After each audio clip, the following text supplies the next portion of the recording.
This is the first look hands-on image and iPhone SE for silicon cases and normal cases hands-on video and images. Apple is working on its fourth iPhone SE, and we know the device will have an OLED panel, a first for the relatively cheap series. According to a tipster on X, the iPhone SE 4 will be priced slightly higher than its predecessor, but Apple will aim for a price tag below $499. Few weeks ago, revealed alleged CAD renders of the new phone appeared, and the source revealed the phone will have the body of the iPhone 14, which is also pretty close to the iPhone 13 and iPhone 12, but will have one camera on the back. The front of the iPhone SE 4 might be the same as the iPhone 14, but the back is clearly the same as the SE variant from 2022.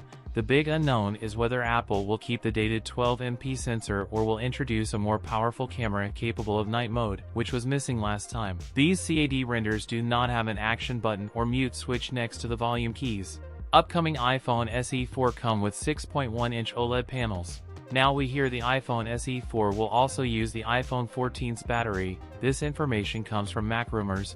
iPhone SE series is known for the outdated hardwares, because Apple used the old hardware to reduce the price, which are significantly lower compared to the regular phones. That is why we used to see regular gap between each SE model. iPhone SE 4 expect to launch very soon. That's it for today's video. If you enjoyed it, don't forget to like, comment, and subscribe for more content. Thanks for watching, and I'll see you in the next one.